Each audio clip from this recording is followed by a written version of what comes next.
আপনাদের কন্টেন্টটা অনেক বেশি রিয়েলিস্টিক থাকে। কি পরিমাণ রেভিনিউ হয়? অনায়াসে মাসে 5 লক্ষ টাকা তো কামানো হয়ে যায়। মানে একটা সময় এরকম ছিল 10 টাকার বাদাম কিনে দিতে পারি নাই। আপনি প্রপোজ করার পরে কি হলো? অ্যাকসেপ্ট করলাম, তার মন তো আর ভেঙে দিতে পারি না। ও আচ্ছা। মেয়েরা বোধহয় ডেয়ারিং খেলাতে একটু বেশি পছন্দ করে না? আমার মনে হয় সেটাই।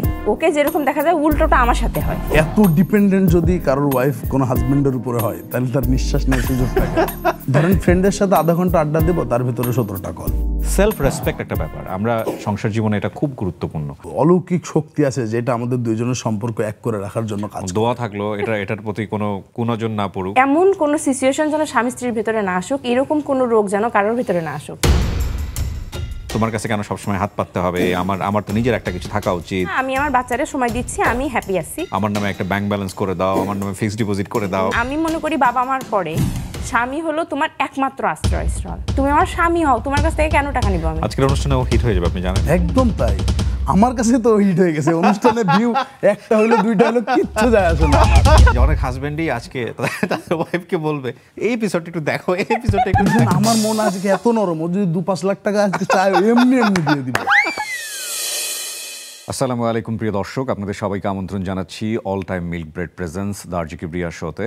আমি কিবরিয়া আপনাদের সঙ্গে রয়েছে এবং আজকে যারা আমার সঙ্গে রয়েছেন তারা সামাজিক যোগাযোগ মাধ্যমে তাদের কাজের জন্য অত্যন্ত সুপরিচিত। আমি মাঝে মাঝে তাদের কন্টেন্ট দেখি এবং আমাদের সামাজিক যোগাযোগ মাধ্যমে কিছু কন্টেন্ট ক্রিয়েটার এমন কন্টেন্ট তৈরি করেন যেটা আমাদেরকে অনেক বেশি রিফ্রেশ করে। হ্যাঁ, সারাদিন শেষে ক্লান্তি নিয়ে যখন এই কন্টেন্টগুলো দেখতে বসি আমাদের ভালো লাগে। তো তেমনই দুজন মানুষকে নিয়ে আজকে আমার সময় কাটবে। তাদেরকে আপনারা চেনেন, তারা হচ্ছে দোয়েল এবং রিজভি, রাইট? কেমন আছেন আপনারা? আলহামদুলিল্লাহ ভালো আছি। আপনি কেমন? আমি বিগ ফ্যান আপনাদের, আমি একদম মানে অন স্ক্রিনে বললাম। এবং আমিও কিন্তু আপনার কাজ অনেক আগে থেকে দেখি, আমিও আপনার অনেক বড় ভক্ত। ফাইন। আমি আজকে সেটা জানলাম যে রিজভি পড়াশোনা করেছে ঢাকা ইউনিভার্সিটিতে ইংলিশে, রাইট? এবং দোয়েল হচ্ছে কারস্থ অর্থনীতিতে। দুজনের কেমিস্ট্রি জায়গাতে একটু আসার আগে দুজনের একটু পারিবারিক ব্যাকগ্রাউন্ড বা পারিবারিক গল্পগুলো একটু আনতে চাই। প্রথমে দোয়েলকে দিয়ে আমি শুরু করি। আপনার পরিবার শৈশব কেমন ছিল, কোথায় ছিল? আমি ঝিনাইদার মেয়ে। আমি ঝিনাইদাতেই বড় হয়েছি। আমরা দুই বোন। আমার বাবা হাসপাতাল ডিপার্টমেন্টে জব করে আর আম্মু সোনালী ব্যাংকে আছে। আচ্ছা, দুইজনেই মানে কাজের দিক থেকে দুইজনেই খুব ব্যস্ত থাকে। আমরা দুইজন মানুষ হয়েছি। আমার একটা খালামণি ছিল, খালামণি আমাদের দুইজনকে মানুষ করছে, আমাদের দুই বোনকে। ওকে। আমার ছোট বোনের নাম শাপলা। আপনার যে বয়সের ডিফারেন্স? 3 বছর। আমার চেয়ে ছোট, আমি বড়। ঝিনাইদে কি আপনাদের বাড়ি? জি, একই জায়গায়। আচ্ছা, একই জায়গায় বাড়ি। তার মানে কি ছোটবেলায় খেলাধুলা করতে পারেন? ইভেন আপনাদের ছবি খুব ভাইরাল, আপনারা কি জানেন কিনা এটা? দুজনের খুব ছোট ছোট বয়সের দুজন পাশাপাশি দাঁড়িয়ে। ওটা কোন বয়সের ছবি? ওইটা 2011 সালের, আমরা মাত্র কলেজে ভর্তি হয়েছি আর কি। ওই সময় থেকে আপনাদের এই সম্পর্ক, রিলেশন। জি, বিউটিফুল। সো আপনার পরিবার সম্পর্কে একটু জানতে চাই। আমারও বেড়ে ওঠা ঝিনাইদহতে। আমরা পরিবারের 4 জন সদস্য, বাবা মা, আমার একটা ছোট বোন আছে। বাবা ব্যবসায়ী, মা হাউসওয়াইফ, আর বোন তো লেখাপড়া করছে এখন। একটু শুনি, মানে থাকে না ছোটবেলায় বড় হওয়ার ব্যাপারটা, যে বাবা মা সবসময় স্বপ্ন দেখে ছেলে বড় হবে, বড় হয়ে এটা হবে ওটা হবে। কেমন ছিল? মানে আপনাদের তো ভাই নাই কোনো পরিবারে না, সো আপনাদের ক্ষেত্রে এমটা কেমন ছিল? আমার আম্মু সবসময় চিন্তা ভাবনা করতো যে আমার যে কোনো একটা মেয়ে জব করবে, কারণ দুইজনেই জব করে, তো তাদের ইচ্ছা ছিল যে কোনো একটা মেয়ে জব করবে। ওকে, সো আপনি জব করছেন? আমি জব করতেছি না, আমি কন্টেন্ট ক্রিয়েশনে আছি, তাকে হেল্প করতেছি।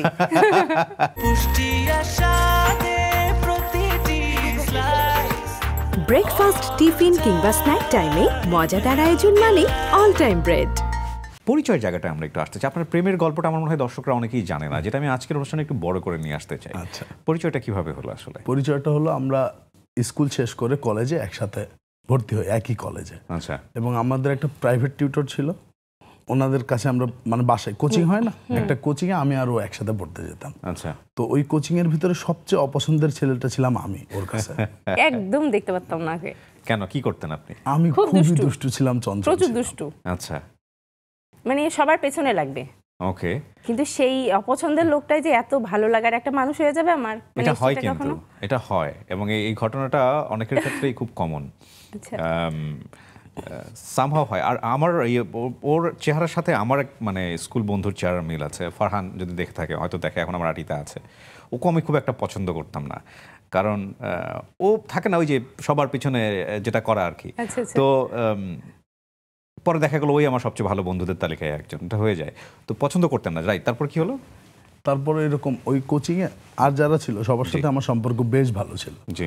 শুধু ওই আমাকে পছন্দ করতো না। তো একদিন আমি কি করছি, ওকে বলছি যে আমার ফোনটা হারাই গেছে, তোমার নাম্বার থেকে আমাকে একটা কল দাও। তো ওই কলটা নিয়ে ওই নাম্বার নিছি। তারপর ওর প্রথম কন্ডিশন ছিল আমি 2-1বার কল দিতাম সাজেশনের জন্য।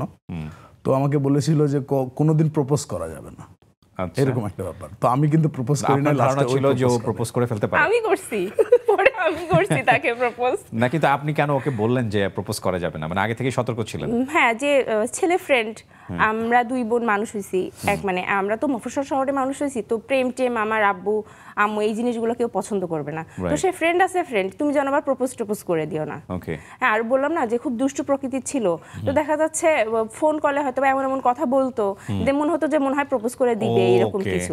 তো পরে সে, হ্যাঁ, আতঙ্কের মধ্যে একরকম থাকতাম, তো পরে দেখা গেল সে না, আমি উল্টো তারে প্রপোজ করে দিছি। Emotional attachment. আমি ফ্লার্ট করতাম খুব ওই সময়টাতে। আচ্ছা, এটা কি শুধু ওর সাথে ছিল নাকি আর অনেকের সাথেই ছিল? ওর সাথে পরে হয়েছে, আগে সবার সাথে চলতো আর কি। আচ্ছা আচ্ছা।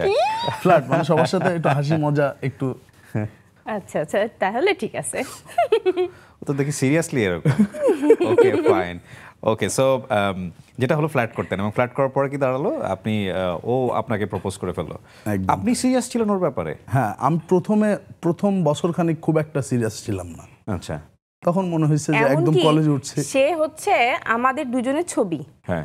মানে আমার ছবি বিশেষ করে তার আম্মাকে দেখাইছিল আমাদের প্রেমের আগে, যে এই মেয়েটাকে আমি পছন্দ করি, এই মেয়েটার সাথে কি রিলেশন করা যায় মা? তখন বলছে হ্যাঁ, মেয়েটাকে তো আমার খুব ভালো লেগেছে। ওকে। না, আমার চিন্তা ভাবনা এরকমই ছিল যে যার সাথে সম্পর্ক করবো তাকেই বিয়ে করব। আচ্ছা। আমারটাও ঠিক ওইরকমই ছিল। এটা স্কুল বয়সে চিন্তা ভাবনা? না, এটা কলেজেই প্রথম প্রেম ওই সময়টাতে। সো মা ইন্সপায়ার করলো যে ঠিক আছে, you can choose this one, এবং জি। আপনি প্রপোজ করার পরে কি হলো? অ্যাকসেপ্ট করলাম, শেষ। আর তার মন তো আর ভেঙে দিতে পারি না। ও আচ্ছা। কাহিনী খতম। তারপর আমার কত সালের দিকে এটা? 2011-তে। 2011-তে। তারপরে আমি আমার জীবনে আর কোনোদিন স্বাধীনতা পাইনি, এভাবে বেঁচে আর আছি। 13 সালে একেবারে বেঁধে ফেলে দিয়েছে। একদম। 13 সালে আপনি কি, মানে তখন কি স্কুলের স্টুডেন্ট না না, কলেজে? তখন হচ্ছে আমরা অ্যাডমিশন দিচ্ছি। হ্যাঁ, অ্যাডমিশনের জন্য কোচিং করতেছিলাম। তখন আমাদের দুজনে, যখন আমরা বিয়ে করি তখন আমাদের চান্সও হয়নি দুজনের। ওকে। আমরা তো এরকম সময় বিয়ে শাদী করতে হলো কেন, মানে কেন হলো সেটা একটু বলি হ্যাঁ। কাহিনীটা। মানে ঈদে কি হয়, গার্লফ্রেন্ড বয়ফ্রেন্ড দেখা করবে এরকমই তো হয়। রাইট। তো একদিন ঈদে আমি ওকে নিয়ে ঘুরতে গিয়েছিলাম আমাদের পাশের জেলা কুষ্টিয়াতে। তো ওই দিন ফিরতে ফিরতে প্রায় সন্ধ্যা হয়ে যায়। তো ও বাসায় গিয়েছে, ওর আম্মা ওকে ঘরে ঢুকতে দিবে না, এরকম একটা অবস্থা। ওহো। তো আমি ফোন দিয়ে আমার শাশুড়িকে বলছি যে আম্মা, মেয়েকে এখন আপনি ঘরে ঢুকাবেন নাকি আমি এখনই নিয়ে চলে আসবো? আচ্ছা। তো তারপরে আমার শাশুড়ি আমার শ্বশুরের কাছে কমপ্লেন দিয়েছে, দেখো কি বেয়াদব ছেলের সাথে প্রেম করেছে। হ্যাঁ। আপনি তখন কিসে পড়েন? আমিও একই সাথে, তো আমরা কলেজেই? হ্যাঁ, কলেজে। মেয়েরা বোধহয় ডেয়ারিং ছেলেদের একটু বেশি পছন্দ করে না? আমার মনে হয় সেটাই। একটু ডেয়ারিং, একটু প্রথম দিকে যদি ভালো না লাগে, পরে এবার তাদের ছাড়া বাঁচে না, এরকমই এমন একটা অবস্থা। হ্যাঁ। ঠিক উশৃঙ্খল শব্দটা যাবে কিনা, মানে উশৃঙ্খল বলা যেতেই পারে, আমি একদম ছিলাম উশৃঙ্খল, খুবই একটু ডেসপারেট বোধহয় পছন্দ। দাদি বাড়ি গেছি, দাদি বাড়ি চলে যাবে, মানে আমি যেখানে যাব, এমনকি আমি যেই কোচিং এ ভর্তি হব, দেখা যাচ্ছে পড়তেছি, সেখানে ওর পড়ার কোনো দরকার নাই। আমারে দেখবে আমি কোন কোচিং এ পড়তেছি, পেছনে একটা বেঞ্চে বসে থাকবে, জাস্ট দোয়েল পড়তেছে ওইটুকু দেখবে, সে কিন্তু কিছু পড়বে না, কিন্তু আমার জন্য সে ওইখানে ভর্তি হবে। এবং আপনার ভালো লাগতো এগুলো?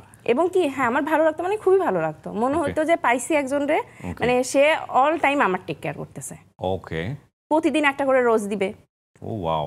দেখা যাচ্ছে সামনে থেকে যাচ্ছে, যে কোনো একটা গাছ থেকে একটা ফুল ছিঁড়ে দিবে, মানে আমার ভালো লাগার প্রতিটা কাজ করতো প্রতিদিন, মানে কোনোদিন তার ভুল হইতো না। তারপর দেখা যাচ্ছে একটা ট্যুরে গেছে, এসে নিয়ে আগে বাসায় ঢুকবে না, আমার সাথে আগে দেখা করবে, সেটা যদি ভোরও হয়, তারপরে সে বাসায় ঢুকবে।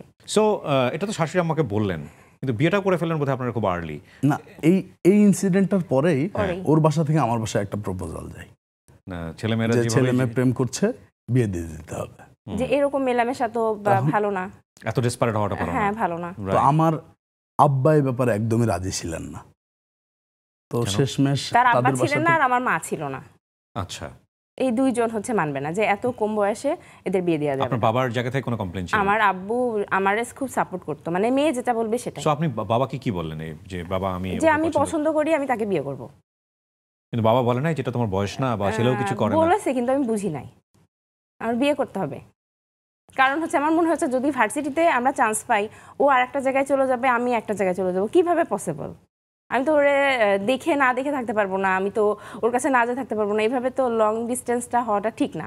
তার মানে তাহলে কি করতে হবে, একসাথে থাকতে গেলে বিয়ে করতে হবে। তখন মাথায় এটাই ঘুরতো।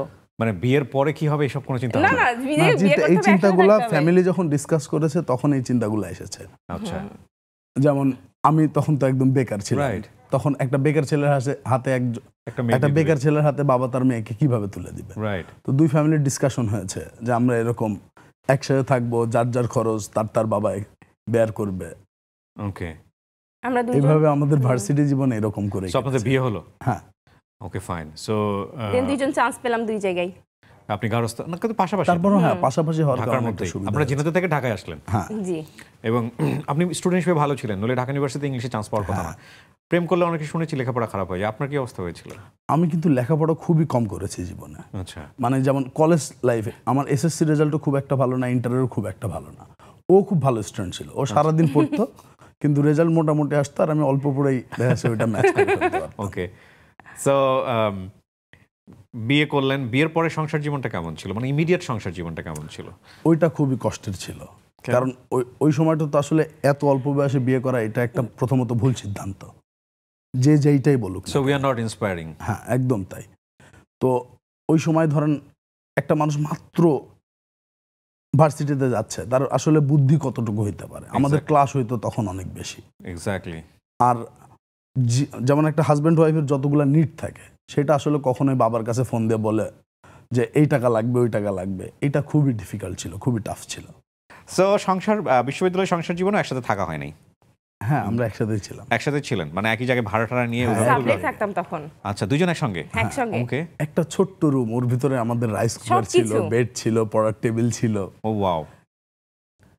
ম্যানেজ করতে ডিফিকাল্ট হতো না? অসম্ভব ছিল এটা। এখন যদি ভাবি যে ওই সিচুয়েশনে আবার আমাকে যেতে হবে, তাহলে ওই সিচুয়েশনে না যাওয়ার জন্য যা করা লাগবে তাই করতে রাজি। তবে আমি খুব পরিশ্রমী, সেটা আমরা বুঝি।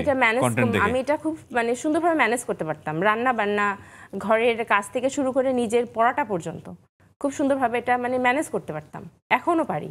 সো ওই সময়টাতে সাপোর্ট কে দিত? ফ্যামিলি থেকে দিত? হ্যাঁ ফ্যামিলি থেকে দিত। আমারটা আমার ফ্যামিলি থেকে দিত, ওরটা ওর ফ্যামিলি থেকে দিত, দুইটা একসাথে করে আমরা আমাদের মতো থাকতাম। কখন আপনাদের মধ্যে সময়টা এরকম হতো না যে না ঠিক আছে সংসার করব না, বা এরকম কোনো কিছু নেগেটিভ ভাইব এগুলো আসতো? হ্যাঁ অনেকবার হয়েছে, অনেকবার এসেছে। সো আপনারা কোপ আপ করতেন কিভাবে ওই মানে আমরা চাইলেও দুজন থেকে আলাদা কোনোদিন হইতে পারিনি। আমার মনে হয় কোনো একটা মানে কি বলবো অলৌকিক শক্তি আছে যেটা আমাদের দুইজনের সম্পর্ক এক করে রাখার জন্য কাজ করে। দোয়া থাকলো এটার প্রতি কোনো কুনজর না পড়ুক এটার জায়গাতে, যেহেতু আজকের গণমাধ্যমে যাবে। সো আপনারা আজীবন এরকম থাকেন, ভালো থাকেন, এটা ইন্সপায়ার করুক আমাদেরকে। সো ঝগড়াঝাটি হলে সর্বোচ্চ যেটা হতো কি, কয়দিন দুজনের মুখ না দেখে? আমি একবার বোধহয় 14 দিন এরকম কথা না বলেছি। সর্বোচ্চ 14 দিন।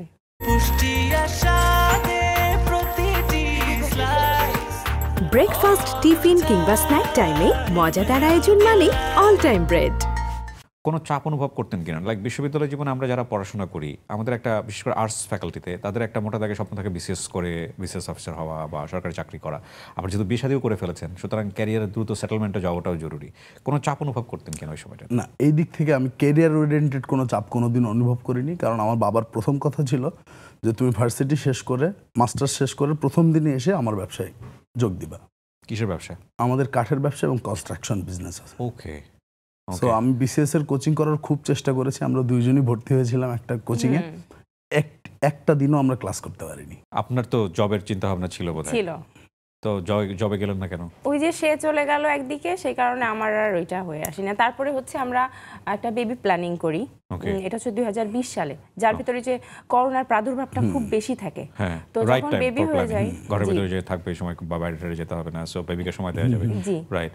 তো বেবি কনসেপ্ট করার পরে আমি আসলে ছোটবেলা থেকে দেখছি আমার আব্বু আম্মু দুজনে জব করার কারণে বাচ্চাদের সেরকম সময় দেওয়া যায় না, কারণ সকাল থেকে সন্ধ্যা পর্যন্ত তারা বাইরে, দুইজনেই সরকারি চাকরিজীবী যেহেতু দুইজনেই। তো আমি এটা কখনোই পছন্দ করতে, মানে আমার ভিতরে হয়তো যে আমি আমার বাচ্চাদের সময় দিব। আমি যদি এখন একটা জবের ভিতরে যাই, আমি তো বাচ্চাদের সময় দিতে পারবো না। তো আলহামদুলিল্লাহ আমি আমার বাচ্চাদের সময় দিচ্ছি, আমি হ্যাপি আছি, আমার জবের কোনো দরকার নেই। এখন জব দিচ্ছি আমরা 2-1টা করে। হ্যাঁ, দ্যাটস ফাইন, পারফেক্টলি ফাইন। আর আপনার কন্টেন্ট অনেক ভালো করছেন এবং সেখান থেকে তো ভালো আর্নিং আসে ডেফিনেটলি। কন্টেন্টের যাত্রাটা শুরু হলো কিভাবে? নিশ্চয়ই কোনো গল্প আছে? ফান করতে করতে। হ্যাঁ, কন্টেন্ট আমরা যে এরকম প্ল্যান করে যে এরকম কন্টেন্ট করতে হবে এরকম কিচ্ছু না। আমরা জাস্ট যেখানেই গেলে এখন কি হয়, মানুষ 2-1টা ক্লিপ নিয়ে সেটাতে একটা স্টোরি দেয়, একটা ভিডিও দেয়, এরকম 2-1টা করতে করতে প্রচন্ড অ্যাপ্রিসিয়েশন পাই। ওকে, কত সালের দিকে এটা? এটা কত 2022-22-এর দিকে। ওই সময় ফেসবুকের রিচ অনেক ভালো ছিল। হ্যাঁ, তো অ্যাপ্রিসিয়েশন পাই এরকম করতে করতে। তো একদিন একটা বাংলা যে গান শীত শীত লাগে, এই গত শীতের আগের শীতে, তো ওইটার আমরা একটা প্যারোডি বানাই। জাস্ট ওই গানটাই ব্যাকগ্রাউন্ডে চলতে থাকে আর আমরা ওইটার সাথে কয়েকটা অ্যাক্ট করি, তো ওইটা বেশ ভালো যায়। আচ্ছা। আর তারপরেও আমার ওইটা ভালো যাওয়ার পরেও আমাদের কখনো মাথায় আসেনি যে আমরা এরকম কন্টেন্ট একটু সিরিয়াস হব এই কন্টেন্টে। তো আমার ছাদের উপরে একটা পুলের মতো আছে, ছোট্ট টাবের মতো। ওকে। তো ওইখানে আমরা গরিবের ফ্লোটিং এক ব্রেকফাস্ট একটা ভিডিও ট্রের উপরে একটা লেবুর শরবত এগুলা নিয়ে, ওইটা একদম অথেন্টিক র ভিডিও, কোনো কন্টেন্ট না। ওইটা মানুষ অসম্ভব পছন্দ করে। ঝিনাইদহ এটা? হ্যাঁ, ঝিনাইদহতেই। ওকে। তো তারপর থেকে একটু একটু করে সময় বের করে ফেসবুকে কন্টেন্ট বানানো। আস্তে আস্তে আপনাদের পেজটা দাঁড়ায় গেল। পেজের নামটা যেন কি? রিজভি আহমেদ। রিজভি আহমেদ নাম। ওর নামটা যোগ করে নেই কেন? আমরা তো জানি না যে জানি এরকম না যে করবো আমরা আমরা। করব এটা। সো এটা কি ভেরিফাই হয়ে গেল পরবর্তীতে? আচ্ছা, সো রিজভি আহমেদ নামে ভেরিফাই হয়ে গেছে। সো এটা একটা বড় সমস্যা, এখন চেঞ্জও করা যাবে না। সো পাশাপাশি আপনারা কি ফেসবুকে থাকলেন নাকি ইউটিউবেও চিন্তা করলেন? ইউটিউবেও সেম কন্টেন্ট? হ্যাঁ, সেম কন্টেন্ট। এই ছোট ছোট ছোট ছোট কন্টেন্ট। আর ইউটিউবে মূলত আমার ফেসবুকে আসার আগে ইউটিউবে একটা চিন্তা ভাবনা ছিল যে আমি দেশ বিদেশ ঘুরতে চাই, সো এই ট্রাভেল ভ্লগগুলো দেওয়া যায় কিনা। আপনি বাইকিং করেন বোধহয়? হ্যাঁ। ওকে। ওকে নিয়ে ঘোরা হয়েছে? হ্যাঁ, খুব ঘুরি, আমার বাইকে চড়তে খুব ভালো লাগে। ও যা কিছু দেখেছে, প্রথম সমুদ্র, প্রথম পাহাড়, সবকিছু আমার বাইকে? সাথে। সব না, সব তার সাথে। প্রথম সমুদ্র আমার এটা তার কিন্তু সাথে অনেক দেখা। এক্সাইটমেন্ট। এবং আরো একটা পাহাড় মজার তার ব্যাপার, সাথে ওর বাবা মার কাছে যদি কোথাও ঘুরতে যাওয়ার কথা বলতো, তাহলে বলতো যে বিয়ে করে বরের সাথে যাস, এরকম একটা ব্যাপার। কারণ তাদের তো সময় নাই এরকম, তারা সময় পাইতো না। নিয়ে যেত কাছে, কিন্তু দূরে কখনো যাওয়া হয়নি। সো আপনাদের সংসারে এখন একটা বাচ্চা আছে মাশাআল্লাহ, ওকেও দেখা যায় ভিডিওতে। জি। ওর বয়স কত হলো? 3 বছর 8 মাস। 3 বছর 8 মাস। Plan baby. হ্যাঁ, রাইট। সো আপনি কি কাঠের ব্যবসায় ফিরে গেলেন? না, এখন বাবার ব্যবসাটা করতে যে আরো কিছু ডিফিকাল্টিজের মুখোমুখি হতে হয়। কিরকম?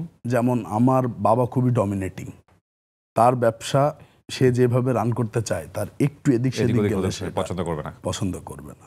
তো এখন বাবার মতো করছে, আমিও ব্যবসার একটা ছোট্ট পার্ট আমি আমার মতো করে দেখছি। ওখানেও আপনার ঝামেলা হয়েছে? হ্যাঁ, আমি মানে খুব আপনিও ছাড়বেন না, বাবাও করতে দিবে না। আমি খুবই স্বাধীনচেতা মানুষ, আমি কারোর আন্ডারে থাকা এই জিনিসটা আমি মেনে নিতে পারি না। এখানে ওর একটা ব্যাপার ছিল, লাইক আমার জামাই সে ব্যবসায়ী হবে, কাঠের ব্যবসায়ী হবে, ঢাকা ইউনিভার্সিটি ইংলিশে পড়াশোনা করে, ওর ওপিনিয়ন কি ছিল? নাকি এই জায়গাটায় ও সমস্ত ফ্রিডম দিয়ে দিয়েছে? এই জায়গায় ব্যাপারটা কি, ও আমি যাই করতে চাই সেই জায়গায় ওর সম্পূর্ণ সাপোর্ট ছিল, কিন্তু তারপরেও যখন আমরা ইউনিভার্সিটিতে ভর্তি হই তখন থেকেই তো প্ল্যান যে আমি শেষ করে বাবার ব্যবসায় যোগদান করব।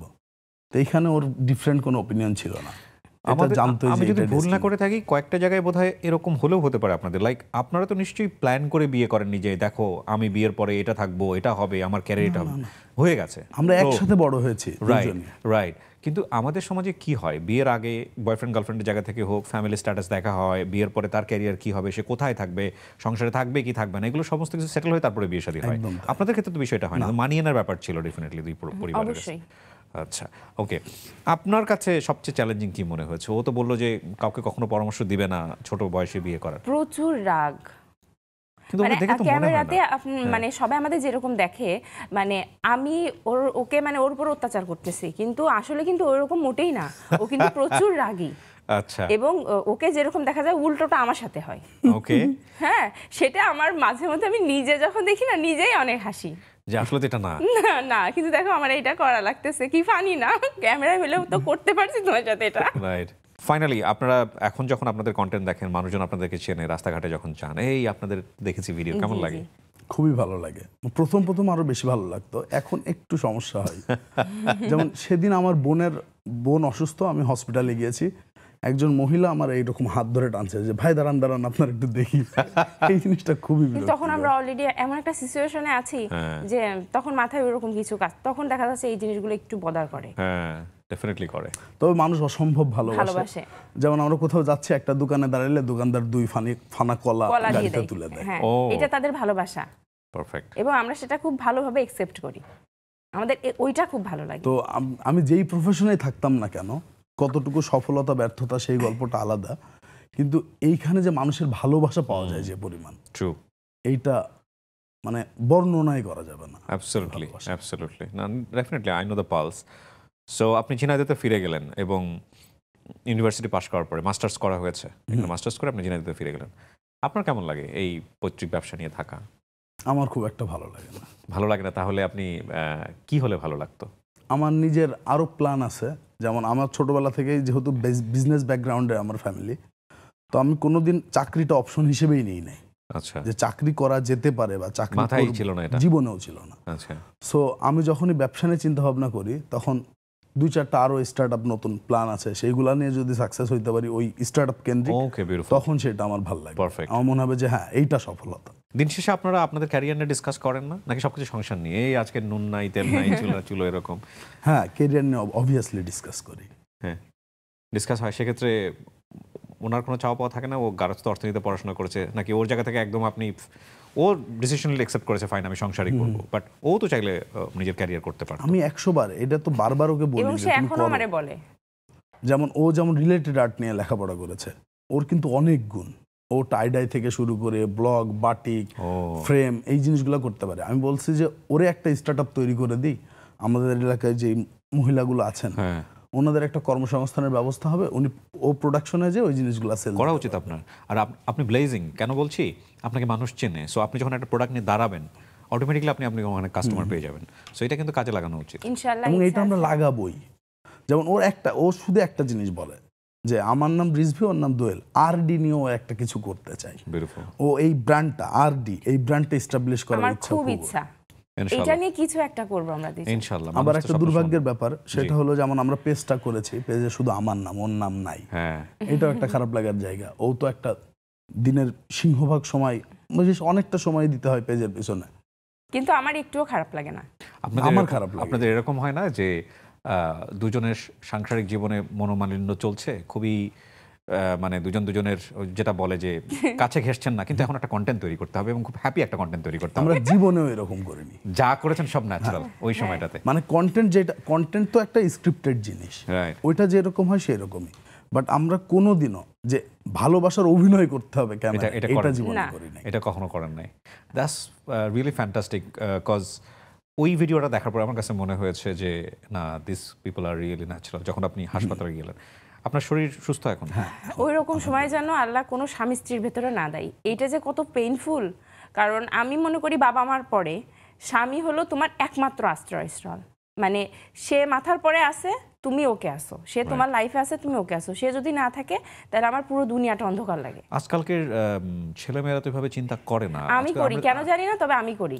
সে এটা আমার বাস্তব। সবকিছু, আজকালকার সবকিছু এই চিন্তা ভাবনাগুলো নাই। আজকে কিন্তু সবাই সেলফ ডিপেন্ডেন্ট এবং চিন্তা করে যে না, আমি আমার মতো করে, এবং বাবারাও মেয়েদেরকে ওইভাবেই বড় করছে যে হাজবেন্ড কীরকম হবে না হবে আমরা জানি না, সুতরাং তাদেরকে ইকোনমিক্যালি এস্টাবলিশ করে দাও। মানে আমাদের আগের যুগের বাবা মারা বোধহয় এভাবে চিন্তা ভাবনা করতো যে না, ফাইন, স্বামীর সংসারে যাচ্ছ, লাল শাড়ি পরে যাও, সাদা শাড়ি পরে বের হও।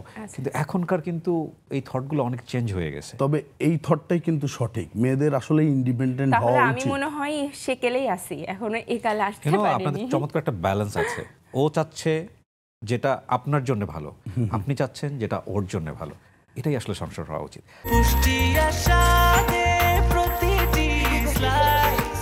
ব্রেকফাস্ট, টিফিন কিংবা স্ন্যাক টাইমে মজাদার আয়োজন মানে অল টাইম ব্রেড।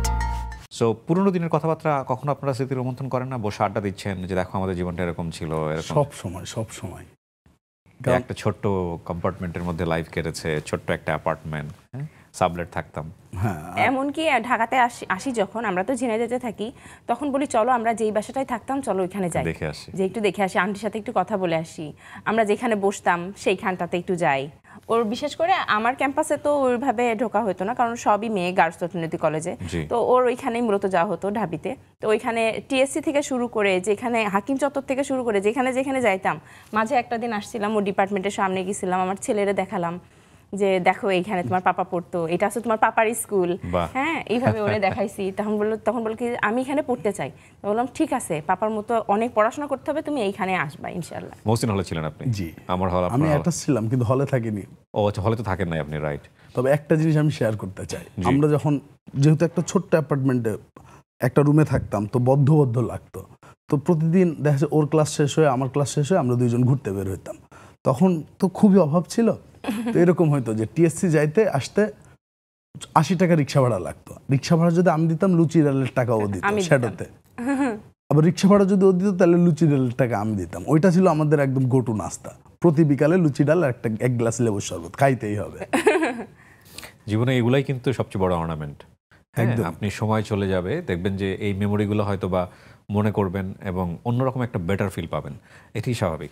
যে আপনি যেটা বলছিলেন যে মাঝখানে এরকম সময় যেন না আসে, কি হয়েছিল ওনার আসলে? অসুস্থ হয়ে গেল? ছিল ভোকাল কর্ডে একটা চিস্ট হয়েছিল। আচ্ছা। তো চিস্টের চেয়ে ভয় পাচ্ছিলাম যে ওইখানে ওইটা বলছিল কি যে ওইটা টেস্টে পাঠাবে, তো ওইখানে ক্যান্সারের কোনো জার্ম আছে কিনা। তো ক্যান্সারের কথা শুনলে তো এমন কোনো মানুষ নাই যে সে ভয় পায় না। আর আমি একটু মানে ভীতু টাইপের মানুষ। আমি এইসব ব্যাপারে বললাম না যে ওকে অতিরিক্ত পরিমাণ যে ভালোবাসাটা বাসি, ওর একটা এরকম কিছু হবে মানে এখনো বলতে গেলে মানে মানে আমার কান্না পাচ্ছে এমন একটা ব্যাপার। তো ওই রকম একটা সিচুয়েশনে আমি ছিলাম। তো তাই বলছি যে এমন কোনো সিচুয়েশন যেন স্বামী স্ত্রীর ভিতরে না আসুক, এরকম কোনো রোগ যেন কারোর ভিতরে না আসুক। কারণ যাদের হয়েছে তারাই বুঝবে যে আসলে ওই সিচুয়েশনটা হ্যান্ডেল করা কতটা টাফ। তবে আমি এটা জানতাম আরো মাসখানেক আগে, আমি ওকে জানাইনি, কারণ ও শুধু শুধু টেনশন করবে। কিন্তু অপারেশনের আগের দিন এই জিনিসগুলো বলে যাওয়া আমি দায়িত্ব মনে করেছি। ওকে ওকে। তার আগ পর্যন্ত যা হয়েছে ওটা নিজের ভিতরেই ছিল। সো আপনি বেটার কমফোর্টলি ফিরে এসেছেন না? সিস্ট কিংবা এখন তো আসলে ক্যান্সারের ব্যাপারটা এত বেশি ইজ কাইন্ড অফ সবাই খুব আতঙ্কের মধ্যে থাকে, এবং শরীরে একটা ফোড়া হলেও দেখা যায় ওখান থেকে পাঠাচ্ছে টেস্টে যে কোনো, ইটস রিয়েলি টাফ। এবং ভালোবাসার মানুষের কিছু হলে সেটা আসলে সহ্য করা যায় না। তবে এক্সপ্রেসিভ হওয়াটা প্রয়োজন। এই যে আপনি কাউকে এতটা লাভ করেন সেটা বোঝানো জরুরি, কিন্তু অনেক সময় দেখা যায় ছেলেরা খুব বেশি এক্সপ্রেসিভ হয় না, কিন্তু ও কিন্তু অনেক বেশি এক্সপ্রেসিভ ছিল। আমাদের ভিতরে ও বেশি এক্সপ্রেস করে আমার চেয়ে।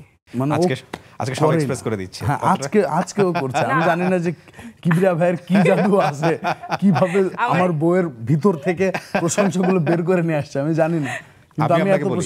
আমি আপনাকে বলি, যখনই আপনার মন খুব খারাপ হবে, সংসার জীবনে জটিলতায় পড়বেন, আপনি এপিসোডটা বারবার দেখবেন। Problem solve. হ্যাঁ, প্রবলেম সলভিং। আমি কি করব, এই এপিসোড আমি বোধহয় টিভিতে মানে চালিয়েই রাখবো, সারা দিন ধরে শুধু এই এপিসোড চলতে থাকবে। আচ্ছা, আমি যে কথাগুলো বলছি সবগুলো ট্রু না? তাইলে কতগুলো কন্টেন্ট করেন মাসে? আমরা পার ডে একটা করে দেওয়ার চেষ্টা করি। প্রতিদিন একটা? প্রতিদিন। আইডিয়াগুলো কিভাবে আসে? আমাদের সংসারের জিনিস এইগুলা, এই ঝামেলাগুলো আমাদের ভিতরেই হয়। আবার ওইটা একটু এক্সাজারেট করতে হয়, তা না হলে টাকা পয়সা নিয়ে আমি বেশ কিছু এপিসোড দেখেছি যেখানে ও 500 টাকা দিলেই অনেক খুশি হয়ে যায়। আসলে কি এত অল্পতে খুশি হয়? হ্যাঁ, ও খুব অল্পতে খুশি হয়। এবং এটা কি বলছি, যদি ও অল্পতে খুশি না হইতো তাহলে আমাদের সংসার করা আলটিমেটলি হইতো না। আমার চাহিদা অনেক কম। মানে একটা সময় এরকম ছিল 10 টাকার বাদাম কিনে দিতে পারি নাই। ও, সো ওই পালসটাও জানা আলটিমেটলি। যেমন আমার বিয়ের আগে আমার মাসে হাত খরচ ছিল কিরকম, 30,000 টাকা দিত এরকম, মানে কলেজ লাইফ থেকে। তো বিয়ের পর আমার হাত খরচ টোটালি কাট অফ করে দেয় আমার বাবা, রাগ করে। হ্যাঁ, বিয়ে করছিস না, বড় হয়ে গেছে, এবার সামলা। টোটালি অফ সবকিছু। তো কি করতেন আপনি ওই সময়টাতে? টিউশনি? না, আমি টিউশনই করি নাই কোনোদিন। তাহলে কিভাবে চলতো? আমার মা দিত টাকা। মা বেঁচে আছেন, বাবা বেঁচে আছেন, দেখবেন নিশ্চয়ই তারা আজকের এই অবশ্যই ইনশাআল্লাহ। ওকে, আমরা একটু রেভিনিউ নিয়ে কথা বলতে চাই। আপনারা যে ধরনের কন্টেন্ট করেন খুব ছোট ছোট, কিন্তু এগুলো সর্বোচ্চ 1 মিনিট, সর্বোচ্চ 30 সেকেন্ড, 40 সেকেন্ড। এই ধরনের কন্টেন্টে কি পরিমাণ রেভিনিউ হয়, মানে যারা করতে চাবেন তাদেরকে ইন্সপায়ার করার জন্য? কত অনায়াসে মাসে 5 লক্ষ টাকা তো কামানো হয়ে যায়। 5 লক্ষ টাকা এখন অনায়াসে? এটা কম বলেছি, এর চেয়ে বেশি। ইউটিউব, ফেসবুক দুটো মিলিয়ে? না, ইউটিউব বাদ দিলাম, ফেসবুক বলেছি। ইউজ অনেক ভালো। এবং ফেসবুকের আরেকটা মজার বিষয় হচ্ছে, ফেসবুক কিন্তু এখন লং ভিডিওতে তেমন রেভিনিউ দেয় না, শর্ট ভিডিওগুলোকে ইন্সপায়ার করে। তো সেই জায়গাতে আমাদের লং ভিডিওগুলো যে আমরা ব্লগ করি, অন্তত পক্ষে মাসে একটা করে দেওয়ার চেষ্টা করি, যেখানে বেড়াতে যাচ্ছেন ওটার উপর এরকম। তো লং ভিডিও তো রেভিনিউ যথেষ্ট ভালো। ওকে, গ্রেট। তবে লং ভিডিওতে তো পরিশ্রম করা লাগে, শর্ট ভিডিওতে তুলনামূলকভাভাবে ক্যামেরা ধরে একদম জাস্ট করে। এগুলো এডিট করে কে? আমি করি। আপনি করেন? কখনো এরকম হয় না যে একটা ভিডিও বানিয়েছেন, ও পছন্দ করছে না, এটা হয় না, এটা নতুন করে রিটেক করা, আপনি বলছেন না এটা ঠিক আছে, ছেড়ে দিলেন, এরকম? না, আমরা যেইটাই করি সেই ব্যাপারে 100% ফোকাস দিয়ে করি, ডেডিকেশন নিয়ে করি। কেমন সময় নাই এগুলো করতে? যেমন আমাদের একটা ভিডিও আছে 2 মিনিটের ভিডিও, হয়তো বা 2-2.5 ঘন্টা সময় লেগেছে। ওকে। যেমন আমাদের রিসেন্ট একটা কবিতা বেশ ভালো গিয়েছিল, তো ওই কবিতাটা করতে আমাদের কস্টিউম দিয়ে প্রায় 12-15 হাজার খরচ। তবে বাংলাদেশের অডিয়েন্স কিন্তু কবিতা একটু কম পছন্দ করে বলে আমার বিশ্বাস ছিল, কিন্তু এখন দেখি না, কবিতা পছন্দ করেছে, যথেষ্ট পছন্দ করে। Perfect perfect. সো 5 লক্ষ টাকা অনায়াসে কামানো যায়। সর্বোচ্চ ইনকাম কি এটাই ছিল নাকি কোন মাসে যদি আমি বলি? আমরা এটা খুব একটা ক্যালকুলেট করি না এখনো না? না, এখনো করি। 5 লাখ টাকা যদি প্রতি মাসে আসে তাহলে তো এটা একটা ডিপেন্ডেন্সি তৈরি করার মানে কথা। আমার শুরুর দিকে কিরকম ছিল যে এই মনিটাইজেশন নিয়ে যে টাকাগুলো আসতো ওই টাকা আমি কোনোদিন হাতও দিতাম না, অবশ্যই এটা জাস্ট আসছে পড়ে থাক, ব্যাংকে পড়ে থাকে। হ্যাঁ। তো তাহলে কি পরিমাণ অর্থ জমা হয়েছে আপনি জানেন? খোঁজ খবর রাখেন? না না, কিছু রাখি না। দাঁড়ান, আপনাকে আমি হেল্প করতেছি আজকে। বলে দেন কি পরিমাণ হয়েছে, কত সালে? ওই টাকা টাকা তো আমি দেখি না। কই টাকা কত সালে মনিটাইজ হয়েছে? আমি আপনাকে হিসাব বলে দিচ্ছি, কারণ আই নো কত সালে হয়েছে গো? এটা 24-এই এই সালেই হয়েছে। শিওর নাকি আপনারা দুজনেই লুকাচ্ছেন? 24-এ মনিটাইজ হবে কিভাবে? আপনাদের কন্টেন্ট কত সাল থেকে? 2 বছর হয়েছে। আমরা তো অ্যাক্টিভ ছিলাম না, আমরা হার্ডলি 1 বছর ধরে active। ওকে তখন তো ওই মাসে একটা ভিডিও 2টা ভিডিও দিতাম এরকম। ওকে, সো আপনি বছর শেষে খবর নেবেন ওর অ্যাকাউন্টে, এটা কোটি টাকা প্লাস হয়ে যাবে। যদি কোটি টাকা প্লাসও হয়, আমি যা চাই মানে সাধ্যের ভিতরে দেওয়ার চেষ্টা করার, আর আমি এমন কিছুই চাই না যেটা তার সাধ্যের বাইরে। আর আমার মনে হয় যে মানে ইনকাম করার দায়িত্ব তার। আমার কোথা কোটি থেকে টাকা আয় হইলেও করতেছে, চাইলেও কোটি টাকাই দিয়ে দিব, সমস্যা নেই। ওই মনে হয় আমি চাই না বলে এই কথা বলতেছে। ইভেন আমি এটাও বলেছি, যেমন কন্টেন্ট থেকে তো একটা ভালো অ্যামাউন্ট আসে, আমি ওকে বলেছি যে তুমি 20% 30% নিয়ে নাও, আমি নিব না। সে বলে যে না, এই 20% 30% নিলে আমার যখন যা লাগবে তুমি তা দিবা না। আমি বলছি কি যে আমার যখন যা লাগবে সেটা তুমি আমারে দিবা, আমি তোমার কাছ থেকে এই ব্যাপারে আমি তোমার জাস্ট এটা আমি ফান করতে করতে তোমার হেল্প করার জন্য আসছি, আমার এটা করতে ভালো লাগে, আমার যে ও জোর করে করাইতেছে এমন কিছু না, তাহলে আমি তোমার কাছ থেকে কেন নিব? তুমি আমার স্বামী হও, তোমার কাছ থেকে কেন টাকা নিব আমি? আজকের অনুষ্ঠানে ও হিট হয়ে যাবে, আপনি জানেন। একদম তাই, আমার কাছে তো হিট হয়ে গেছে। অনুষ্ঠানে ভিউ একটা হইলো 2টা হইলো কিচ্ছু যায় আসে না আমার। শপিংয়ে নিয়ে যাবো। ওকে, না সিরিয়াসলি। এবং আজকে যেটা হবে যে অনেক হাজবেন্ডই আজকে তাদের ওয়াইফকে বলবে এই এপিসোডটা একটু দেখো, এই এপিসোডটা একটু Even আমার মন আজকে এত নরম, ও যদি 2-5 লাখ টাকা আজকে চায় এমনি এমনি দিয়ে দিবে। Too good man, too good. না সিরিয়াসলি, কিন্তু আপনার এরকম ডিপেন্ড থাকতে ভালো লাগে? খুব ভালো লাগে, সেই জন্যই তো কিছু করতে ইচ্ছা করে না। আমরা তো শুনি এরকম হয় যে না তোমার কাছে কেন সবসময় হাত পাততে হবে, আমার তো নিজের একটা কিছু থাকা উচিত, আমার নামে একটা ব্যাংক ব্যালেন্স করে দাও, আমার নামে ফিক্সড ডিপোজিট করে দাও। না, আমরা না, জানি সংসারের না, চিত্র না, না, কিচ্ছু না। ইভেন ওর হাত খরচ এই মাসে আমি হালকা একটু বাড়িয়েছি, তাও 4 বার আপিল করার পর। তবে সে প্রতি মাসে আমার হাত করে বলছে তোমার আমি একটা বড় অ্যামাউন্ট দিতে চাই, তুমি সেটা নিবা না। আপনি একটা স্কুল খোলেন, না এটা কিন্তু ভালো আইডিয়া। স্কুল খোলেন এবং মেয়েদেরকে ট্রেন আপ করবেন কিভাবে সংসারে সুখী হওয়ার। স্কুল যদি নাও খুলতে পারেন, আপনি একটা বই লিখবেন সংসারে সুখী হওয়ার 10টি উপায়। ওই 10টি উপায় ইলাবোরেট করে সুন্দর করে লেখেন। আমার মনে হয় বইমেলায় খুব ভালো। তবে আমার মনে হয় একটা জিনিস, আমাদের এইখানে এই যে আপনার শোতে আমাদের সম্পর্কটা কিন্তু অনেক বেশি গ্লোরিফাই দেখাচ্ছে। খারাপ সময়গুলোর কথা কিন্তু আমরা বলছি না, বেসিক জায়গাগুলো ঠিক রাখা উচিত। আমি বলছি না খারাপ সময় থাকে না, সব মানুষের জীবনে থাকে, কিন্তু কিছু বেসিক জায়গা আছে। যেমন ও যে ডিপেন্ডেন্সের কথা আপনাকে বললো, ও বললো ওটাই থাকতে ভালো লাগে। আপনি কি জানেন এটা কত বড় লাভ? অবশ্যই জানি। মানে এমনকি একটা ছোট্ট কথা বলি, জি। আসার সময় আমি ঝিনাইদহ থেকে যখন আসতেছি ওরা বলতেছে আমার কিছু জিনিস শপিং করে দেয়া লাগবে, এই শীতের হালকা টুকিটাকি কেনা লাগবে, তো আমার সাথে তুমি একটু মার্কেটে যাবা। তখন বলতেছে আমার তো এমনিতে ঢাকাতে অনেক ফ্রেন্ড আছে, তো বলতেছে তাহলে একটা যে কোনো একটা ফ্রেন্ডের সাথে যাও। আমি বললাম না, আমি তোমার সাথে যাবো। তো বললো কেন? তো আমি বললাম আমার তোমার সাথে কতদিন হলো তোমার সাথে শপিংয়ে যায় না, ঢাকাতে তো আগে শপিং করতাম সেরকম, কিন্তু এখন তো করা হয় না, আমি তোমার সাথে। বললো আমার সাথেই যাওয়া লাগবে? তো আমি বললাম হ্যাঁ তোমার সাথেই যাওয়া লাগবে, পারলে আমি শপিং করবো না কিন্তু তোমার সাথেই যাবো। ওর দুনিয়া আমি, ও যা করা লাগে সেই জায়গায় আমার ইনক্লুড করেই। ও মানে ব্রিদিং স্পেস থাকে তো নাকি এটার প্রয়োজন নাই? থাকে না, এটা সবচেয়ে টাফ। মানে এত ডিপেন্ডেন্ট যদি কারোর ওয়াইফ কোনো হাজবেন্ডের উপরে হয় তাহলে তার নিঃশ্বাস নেওয়ার সুযোগ থাকে না। ধরেন আমি ফ্রেন্ডের সাথে 2011-তেই ডেট। হ্যাঁ আমি তো বলেই দিয়েছি সেটা। ধরেন ফ্রেন্ডের সাথে আধা ঘন্টা আড্ডা দেবো, তার ভিতরে 17টা কল। 17টা কল? আপনি কি ইনসিকিউর থাকেন ওকে নিয়ে? না না না, মোটেও না, মোটেও না। তাহলে 17টা কল যতটুকু করি না সেটা হচ্ছে ওর কারণে করি। আচ্ছা, লাইনে আছে কিনা বা ঠিকঠাক আছে কিনা খোঁজ খবর নেয়। শাশুড়ির সাথে এটা কেমন, কেমিস্ট্রিটা কেমন? আপনার শাশুড়ি ও সম্পর্কে কিছু বলেছে আপনাকে যে আমার ছেলে কিন্তু এইরকম এটিয়ে থাকে, কিন্তু মারা কিন্তু বলে? অবশ্য বুঝিয়ে দিয়েছে? হ্যাঁ বুঝিয়ে দিয়েছে, আর আমাদের তো লাভ ম্যারেজ, আমি তো ওর সম্বন্ধে সবটা জানি। আচ্ছা, ও কেমন, ও কি খেতে পছন্দ করে, আমার সবটাই ওর সবকিছু জানা। ওকে, রাগ করে কখন বা রাগ করলে কতদূর পর্যন্ত যাবে, কি ঝামেলা করবে, কখন আমার কথাটা বলা উচিত না, এখন মানে কতটা মানে দেখা যাচ্ছে তারে আমার কতটা বোঝা উচিত এই সময়, তো এই জিনিসগুলো নিজে সংসার করতে করতে বুঝে গেছি।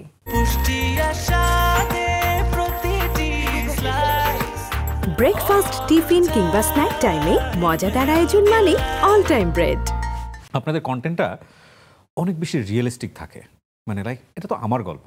অনেকে হয় না যে একটু ইম্প্রোভাইজ করা, একটু সাজগোজ বেশি করা, বা দেখা গেল আমার একটা ভিডিওর কথা মনে আছে, আপনারা বোধহয় গ্রামে যাচ্ছিলেন ওই সময় আমের সিজন, আম ভর্তা খাওয়ার জন্য। তো আম ভর্তা বাড়িতে আমরা এইভাবেই বানাই, হাতে মেখে যাচ্ছে, এটা হচ্ছে কোনো ইয়া নাই যে থাকে না আমরা ক্যামেরাতে করছি, বাসা থেকে হয়তো সবচেয়ে ভালো চকচকে প্লেটটা বের করে নিয়ে আসো, বা এইভাবে চাদর দেওয়াটা ঠিক হবে, নতুন একটা চাদর দাও। আপনারা এটা করেন না, আপনারা যা ন্যাচারাল সেটাই করেন। এটা কেন করেন? আমি মনে করি যে ক্যামেরার জন্য প্রিপারেশন নেয় এটা একটা প্রেশারের কাজ। সো তার চেয়ে ট্রু সেলফ তুলে ধরলে আপনার ভিডিও এটাই মানুষ পছন্দ করে বেশি। এবং আমাদের সবাই আমরা যে ন্যাচারালি যেভাবে থাকি এটাই সবাই ভালোবাসতেছে, তো আমাদের তো অন্যভাবে সাজগোজের প্রয়োজন নাই। আরও একটা ব্যাপার, যেমন আমরা কন্টেন্টগুলো আমাদের কি গৃহস্থলী কন্টেন্ট, ঘরের ভিতরে হয়। সো ঘরের ভিতরে তো আমি একটা আয়রন করা সুন্দর পাঞ্জাবি পরে বসে থাকবো না, রাইট। সো আমি আমার 8 বছরের পুরনো টি শার্টও পরি তার ভিতরে।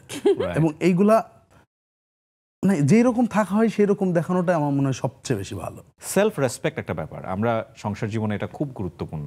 পারস্পরিক শ্রদ্ধাবোধটুকু, যে এতটুকু জায়গায় ওকে সম্মান করা, এতটুকু জায়গায় ওকে ওইভাবে দেখা, এটা আপনাদের ইনশাআল্লাহ এটা আছে। আমরা সেই জায়গাটা চেষ্টা করি, কিন্তু মাঝে মাঝে মনে হয় একটু সীমা লঙ্ঘন হয়ে যায়।